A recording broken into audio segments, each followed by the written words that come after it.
Welcome to Thoughtfully Us, the space where three therapists of color sit down to talk about mental health, real life, and the human side of healing. We're colleagues, friends, and licensed therapists. And so in this podcast, we're pulling back the curtain on not just therapy, but on being people of color in this field and on the parts of life we don't always get to process in the therapy room. So whether you're in therapy, thinking about it, or just trying to make sense of your own healing journey, we're so glad you're here. A quick disclaimer is that this podcast is for informational purposes only.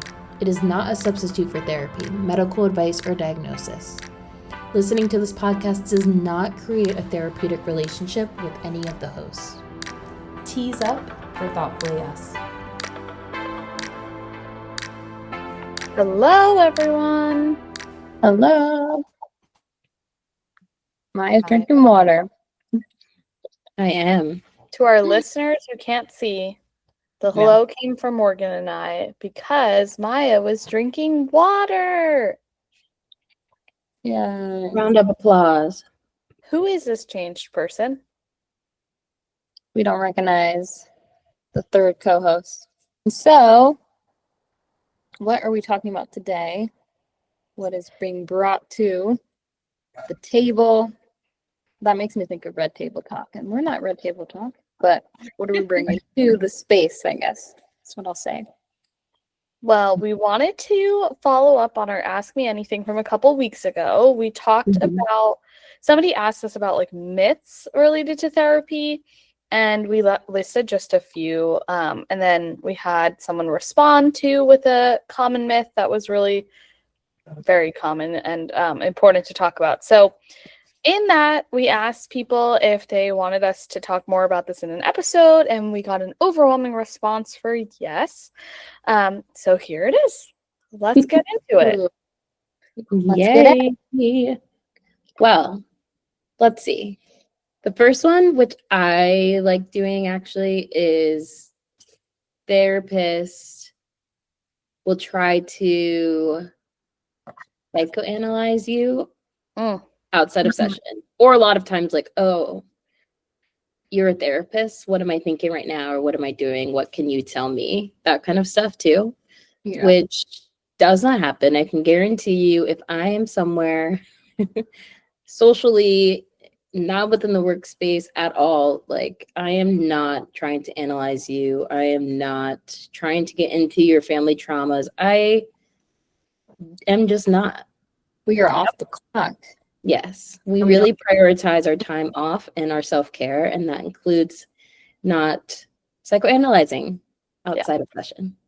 We don't want to. Like, I think that's the thing that people don't realize. It's like, we don't want to be working on our off time. Just like if somebody like got a paper cut, I doubt a doctor in the room would be like, think about all these potential things it could be, and like what it could turn into this or that, and make sure you do that. Like, they're probably going to be like, throw a Band-Aid on, you're good. Like, Yeah. We don't want it. We don't want to do that. Please. Yeah. Please. I don't even know if that's ever happened to me either. That's when I'm like, yeah, I don't think so.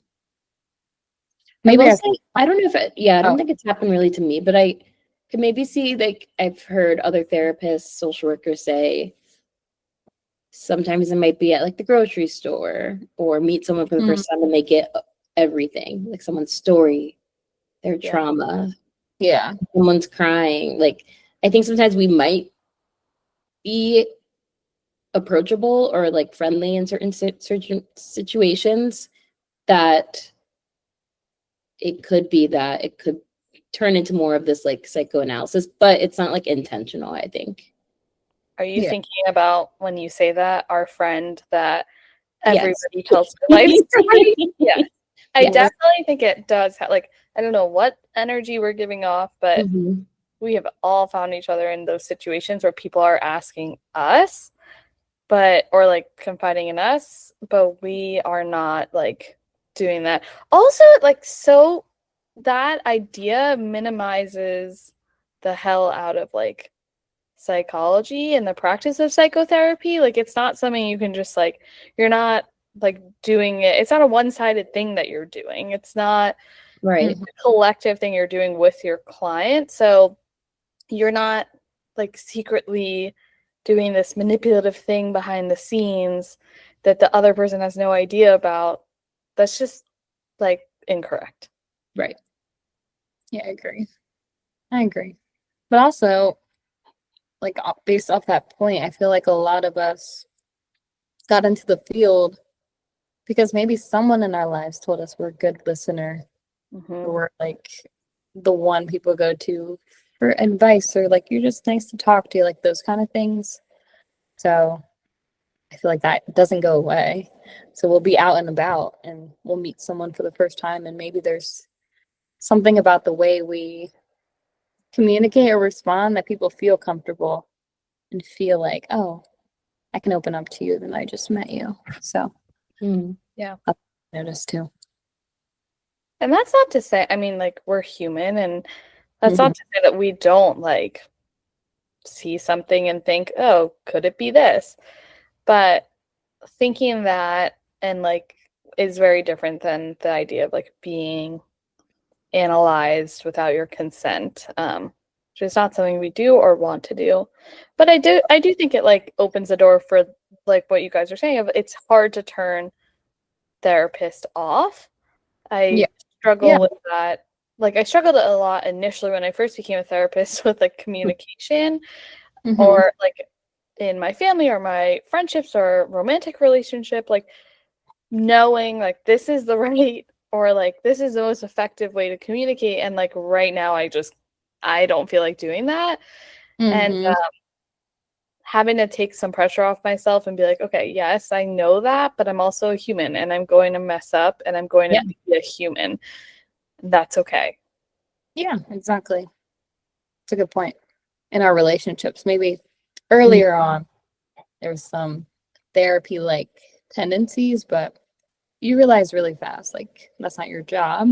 And you don't want to mix the roles either. So, Yeah, you yeah, can't be your partner's therapist. You can't be your exactly. friend's therapist. Like a lot about therapy is like objectivity and like bias, and that plays a role in things. And like in other personal relationships, there's mutual benefit, and that makes the relationship very different than in the therapeutic relationship.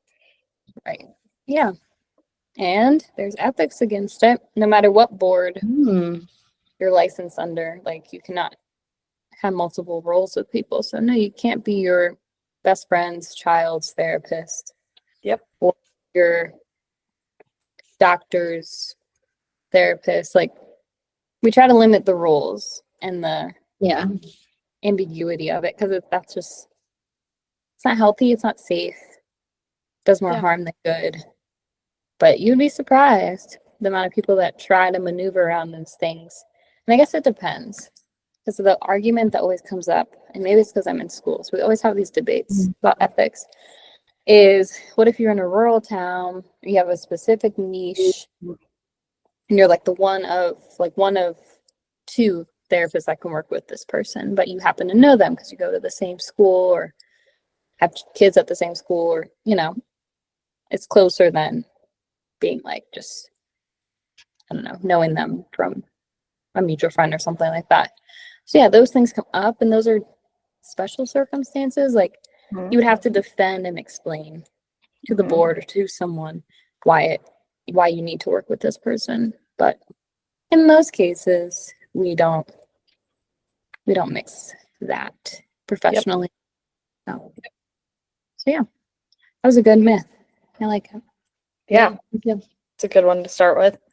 Another one I'm looking is, I think we touched on, well, so at Elevate Mental Wellness said only people in crisis should be in therapy. And like that's a huge myth. And I was like, yes, that is a huge, huge common myth. A lot of times people even like if you say I'm in therapy, people will be like, oh, what for? Like, what happened? I've experienced a lot of like parents who have been confused about like why their child might need therapy, and like things a lot of times it's like they have this, and that, like, or what happened or something. Yeah. And it doesn't work that way. Like, someone doesn't need to be in crisis to be benefiting from therapy. Somebody doesn't have to have had something huge or go wrong in their life to benefit from therapy. Oftentimes, actually, that's like when we're not, I don't want to say it's too late. It's never too late, but like we would prefer to get in before the crises, and that could help maintain like the level that that crisis is. I think I used this analogy maybe like episode 2 or 3, but it's like going to the gym, like taking care of your physical health, right? We don't wait for a doctor to tell us that like something is really wrong, oftentimes, to take care of ourselves. And obviously, like we can all probably be doing better taking care of some areas of our lives, but it's not like the healthiest thing to wait for something to blow up before going. And I think stigma and access and affordability and just the way our society and culture is set up limits people from getting into therapy at a different time. But that idea that like you have to wait to be in crisis to be in therapy, nope. Come on over, join us. Mythbusting, yes. Say Mythbusters. I remember we used to watch in science class. Yeah. And like middle school. Wasn't that the best when you walk into your class and the like TV cart was there? Gosh. Yeah. And you saw the cart and you were like, oh, we're watching the movie. We're watching Remember the Titans? Is that what you said? That was the one movie. I was thinking about that the other day. We always watch that movie. But yeah, Mythbusters. Kind of what we're doing right now. Yes. Busting the myths. But so busted that myth. Yeah. So important. And it's not like people, I don't know, because I think all of us have worked in different settings. A lot of therapists and counselors work in a variety of systems or like facilities and places. And so some people, they mostly see people at like their crisis point. Like if you work in the ER at the hospital or something, or inpatient center. But then the goal is to refer them to a therapist that they can work with so that future crises can be limited or coped with better. Like you learn the skills to help you so you don't go from 0 to 100 in terms of your crisis. So I can see where that myth comes from, but it's not true. Yeah. And these myths are like, I think what we're doing is really important work because there's so much stigma around therapy already. And then there are these myths that people really do believe are fact and, you know, could think about, oh, therapy could help me with this, but why would I go to therapy? Like, why would I be in therapy? Nothing's wrong. Like that stops people a lot of the time. And it's not accurate. Exactly. So thank you at Elevate Mental Wellness for bringing that up because that was a really great and common myth that I think is definitely needed to be busted. Yes. The other myth we had on there was that therapy is for people who identify as women. Ooh. What do we think? Well. Oof. How much time do we have? No, just kidding. I feel like this myth opens the door to like fueling toxic masculinity. And I think a lot of times when we're talking about toxic masculinity, we're talking about it on the impact of people who don't identify as a man. And I think a lot of times you do have to talk about it as like toxic masculinity is horrible for men too. Like it really impacts men who because men are human beings. Whoa. And so they're going to have emotions wow. And Wow. just like everybody else, they deserve a space to express and feel Yeah. those emotions, which is a lot harder in a society that says do not have emotions, keep it together, you have to be the strong one, and et cetera, et cetera, et cetera. So Yeah. I think that stops a lot of men from like being in therapy, Yeah. and this, like a myth like this stops them. And then on top of that too, I think like this career, like therapists are, a lot of them do not identify as males, so Yeah. that can be like a point of, I know people have different preferences, not, I Right. know people sometimes prefer like a therapist who is female, but it also, like, some people want to work with a male, and Yeah. there isn't, like, that isn't as Not many. Yeah.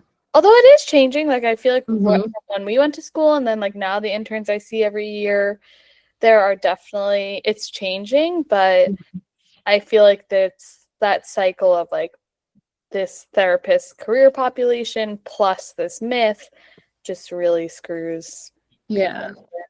Push people over. I agree. I think there's something really special for men to work with other men Mhm. who just know, like they know the way that you've been conditioned. I'm talking to them, I guess. You've been conditioned in society or by your culture, values, family. So they understand like why it can be hard to like vocalize these emotions and regulate them and have anxiety, have stress, and all the things. So I think it's really special and really powerful. And so I love seeing like men of color in the field. I'm like, we need you more than Mhm. more than people know. Doesn't take away from like working with a wonderful woman of color or woman in general, like us three. But I do think there's something powerful in that dynamic. Same with teachers, like having a teacher as a kid that looks like you and understands some of your lived experiences. It's nothing beats that. Yeah, just goes Mhm. back to the importance of lived experience. Like, there is something to that. And I think Morgan, I think you said this in like some episode, but a lot of us come into the field because of our own lived experiences, Yes. whether it was like enjoying an experience with a therapist or wanting to be like have a different experience with a therapist, like, or just mental health. Like, a lot of us join the field because of our own lived experiences. Mhm. And so similarly, like, I think noticing that gap in like access for a huge population, it's a big one. Mm-hmm. I agree.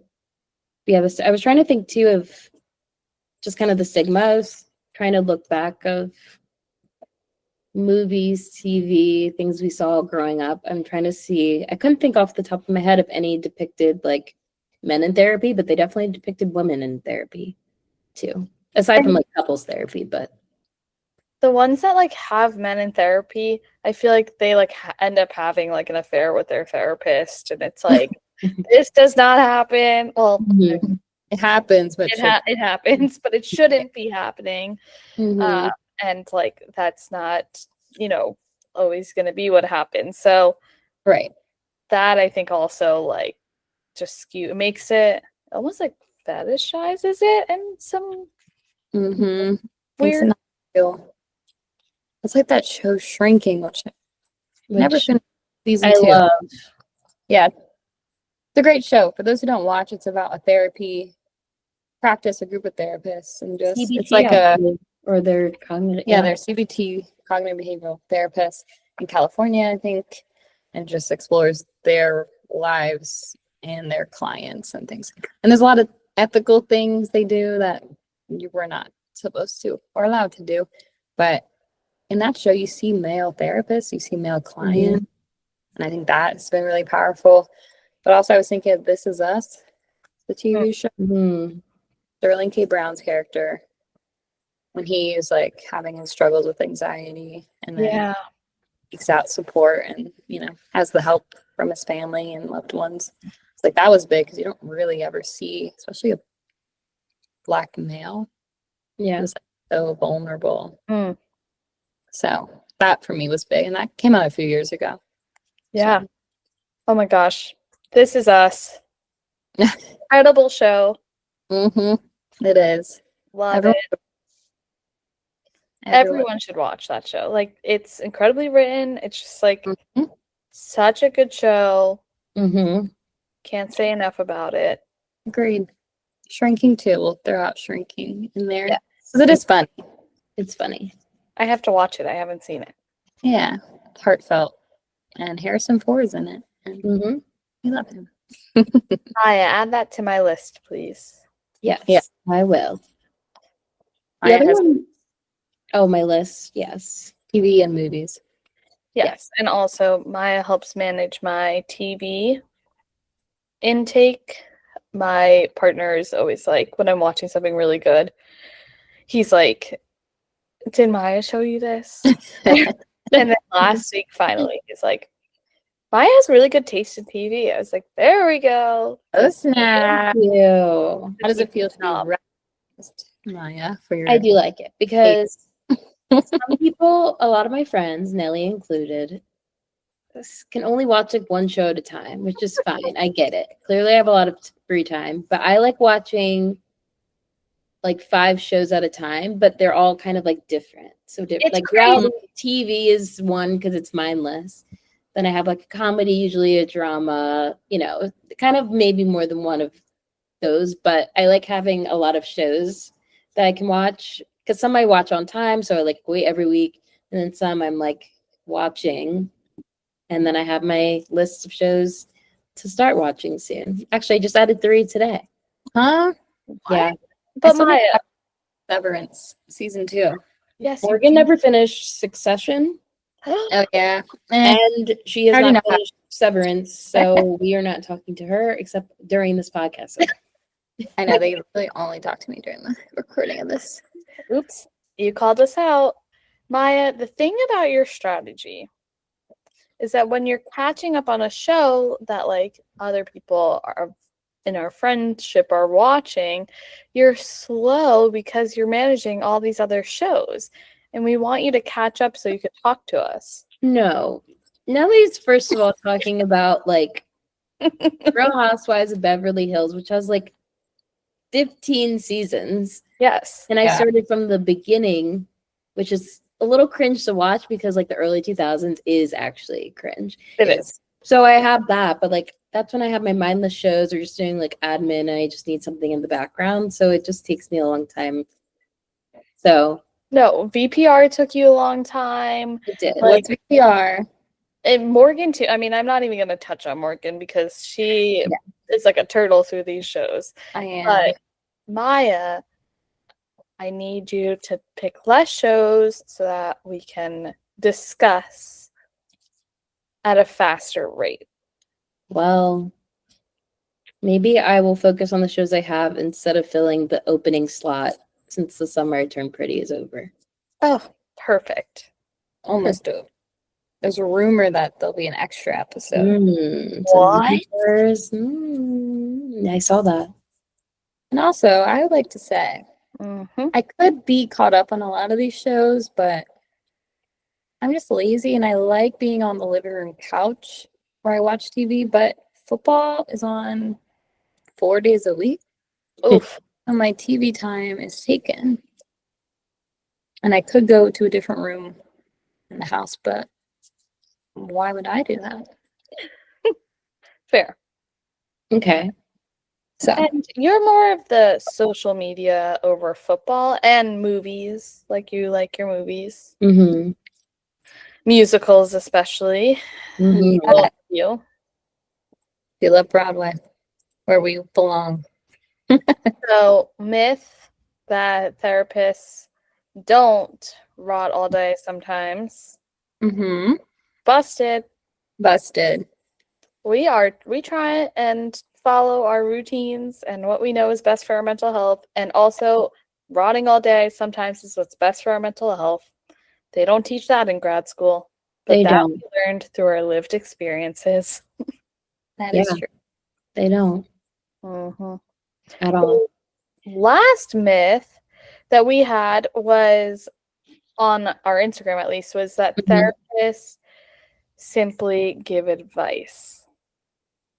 This one drives me nuts. Yeah, I was gonna say, I feel like I saw this recently on somewhere. Because like, therapists don't give advice. Yeah. Leave us alone. We don't give it. I am in no place to be giving advice. None. I'm trying my best out here. Yeah, like advice is just I think it's the term advice that also we're just like, no, because you'll tell us something. Like someone asked me for like a book recommendation or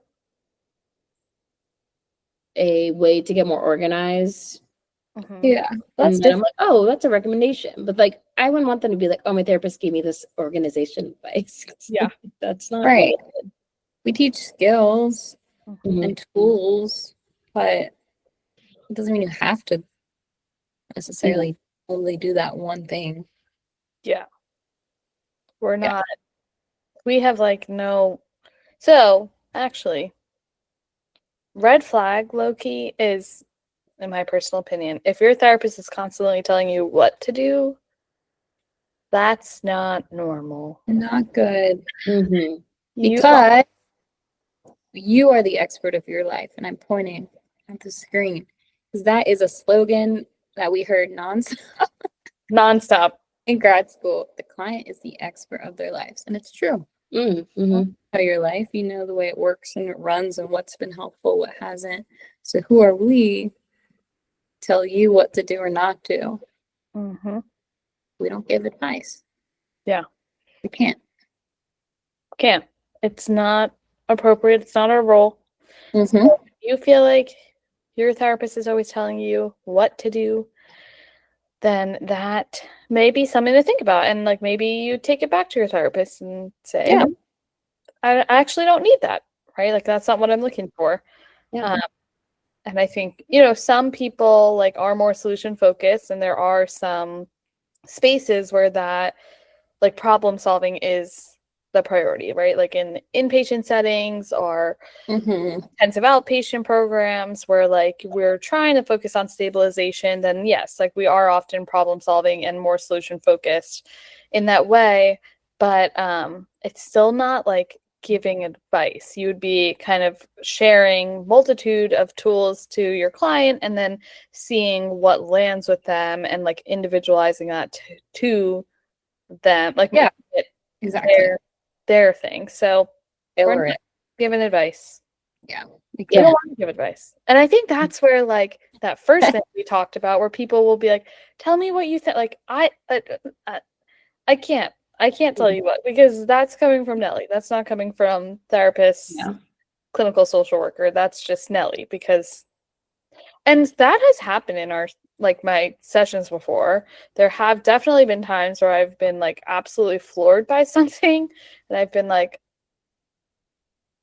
and I've had to say like, I'm sorry, Nellie is speechless. Yeah, exactly. Like your therapist though is curious how that landed for you. Like, how did that feel? So that, again, human. There are times I'm gonna slip up. And different types of people like enjoy that or don't feel comfortable with that. Like some people feel like it makes you more human and like kind of lessens that power dynamic. Other people aren't looking for that. Probably depends a lot on the situation. But overall, we are not giving advice. Exactly. And I think one day we will have a certified mental health coach or career coach or something part of this conversation, future conversation. Because I don't know if advice is like part of their scope of things and people tend to lump us all together. But I wonder. Yeah. There's definitely an interesting relationship with coaches and therapists. And some people are both. Some people, the three of us were recently at a networking event where I feel like a few people who were both. Yeah. Yeah. What'd you say? I remember that now. Yeah. And I'm like, huh. It's hard. And I was like, oh. Yeah. I did. It's interesting because I've like seen people be like adamantly against that and be like, you're skewing like your ethics, and it's just like opening up liability, and then other people being like, nope, that's like fear-based. And so I don't know enough about all of that to like have an actual opinion, but there is definitely an interesting relationship between coaches and therapists. Yes, which we will talk about. And let us know what questions you wonder or have. Like, I was wondering if people decide to have a mental health coach versus a psychotherapist, clinical therapist, you know. Yeah, let us know what you guys think about that as well. Definitely. I would love to hear that. Yeah. And if you are a coach listening, let us know your thoughts. Yeah, I'm open to learning and understanding more. Yeah.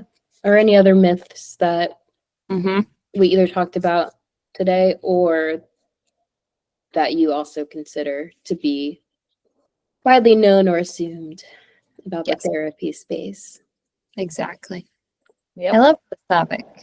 It was fun. I do want to say, yes, we're recording today on 9/11, and we all went to grad school in New York City. Nellie is not, you didn't live too far from the city. From town. So we just want to acknowledge, and, you know, we're thinking of those who were impacted. Many of us were young, at least the three of us. I think we were in first grade, kindergarten. We were young, but doesn't mean we don't remember. Like, I remember that day vividly. To those, you know, who lost someone, lost people they love, to those who this day is really, really tough. And if you live in the city or like DC even, it can be a lot. And so we're just thinking of you all, and we will actually can never forget. Appreciate you saying that, Morgan, because my husband and I, like Morgan said, we're from New Jersey. A lot of people in our town were impacted. We have a memorial because there's so many people, and it's unfortunately a big one. My partner's father was there and in it, and it's something that like we notice a lot that other people, like growing up there and moving away, a lot of other people don't like talk about, or it's not as like discussed in other places, and that's been a really weird thing for us. And I think again, as time goes on too, that changes things, but thank you for pointing that out today. Yeah, of course. All right, do you want to end us on a this or that? My this or that for Maya and Nellie.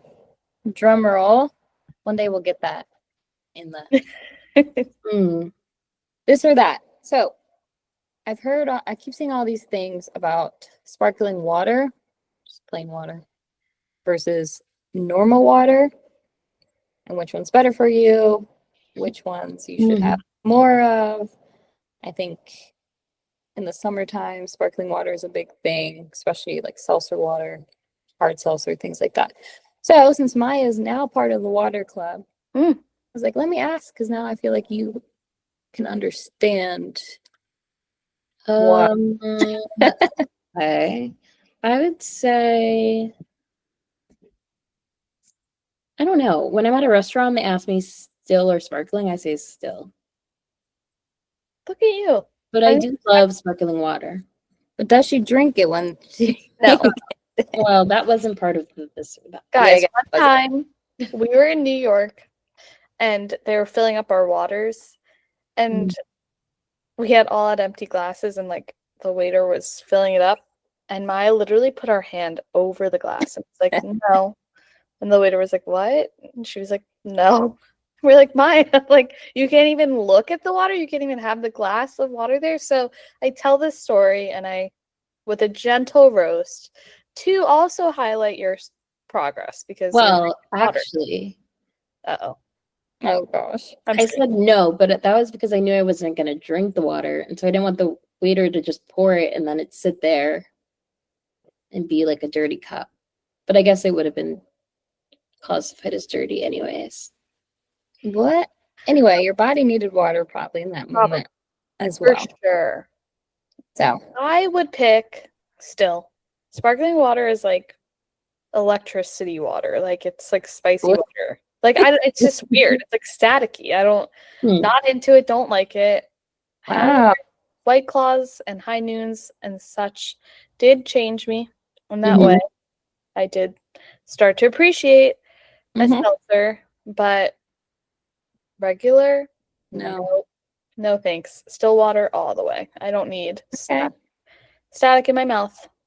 Interesting. My husband's that way. I love sparkling water, so I'm like, but still, obviously, I usually have both with me at all times. Still sparkling. So Fancy. Interesting. we'll ask the fans which y'all prefer. See you next time. Tease up. Bye. Bye.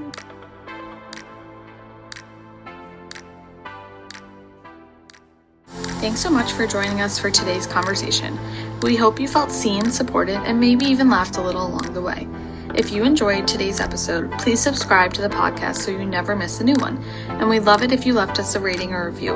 It really helps more people find us. You can also connect with us on Instagram at thoughtfully_us and let us know what you want to hear about next. And remember, while we're therapists, this podcast is not a substitute for therapy. If you're struggling, please reach out for support from a mental health professional in your area. Thanks for listening, and we'll see you next time.